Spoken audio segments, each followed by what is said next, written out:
બશીર ખટુમરા, રાણપુર શહેર પ્રમુખ કોંગ્રેસ. મોદી સાહેબ જે ગેસનો ભાવ વધારો કરી રહ્યા છે અને ગેસની અછત છે, તો અછતના કારણે બહુ પબ્લિક હેરાન થઈ રહી છે. એના કારણે આ વિરોધ કર્યો છે. અને જ્યારે મોદી સાહેબ એમ કહેતા હતા કે હું નાનો હતો ત્યારે કે હું આ એક નાલીમાંથી ગેસ ઉત્પાદન કરતો હતો અને હું ચાય બનાવતો હતો, તો આ એનો લાઈવ નજરે ડેમો અમે જોઈ છીએ કે કઈ રીતનું થાય છે કે નથી થતું, કે પછી આ દેશની જનતાને મૂર્ખ બનાવી રહી છે. પ્રમુખ રાણપુર તાલુકા કોંગ્રેસ સમિતિ. સાહેબ, રાણપુર એકમાં જ નહીં, સમગ્ર ગુજરાતમાં અને હિન્દુસ્તાનમાં અત્યારે આનો એકદમ ગેસના બાટલાની તકલીફ છે.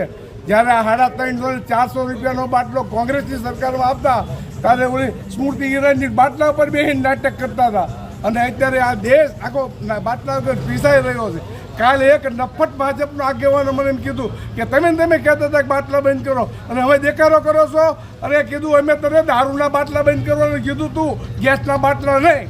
આવું બોલે મારા બોલો, અમને કોઈ એવી શરમ નથી. અને સાહેબ, અત્યારે કેટલા બધા લોકો હેરાન થઈ રહ્યા છે ને કે ન પૂછો, લોજું બંધ થઈ જાય છે, મોરબીમાં બંધ થઈ ગયું છે, નાના ઉદ્યોગો, નાની રેકડીઓ, પાણીપુરીવાળા છે, સાંજે 5 રડી ખાતા, આ બધા બંધ થઈ જાય. સાફ કરી દીધું ગુજરાતને. અમને મનહરભાઈ પંચાળા, પૂર્વ પ્રમુખ રાણપુર તાલુકા. અત્યારે આ હળાહળ મોંઘવારીમાં અને અત્યારે જે ગેસની અછત છે, અને મોદી સાહેબ એક વખત એવું કહેતા હતા કે એક ચાની થેલીવાળો નાલીમાંથી પાઇપલાઇન નાખીને ગેસ ઉત્પન્ન કરીને એનો ધંધો ચલાવતો હતો. અત્યારે અમે એવું જોઈ રહ્યા છીએ કે મોદી સાહેબ કહેતા હતા એ ખરેખર સાચું છે ખોટું છે. એના માટે અમે અત્યારે વિરોધ પ્રદર્શન કરી રહ્યા છીએ.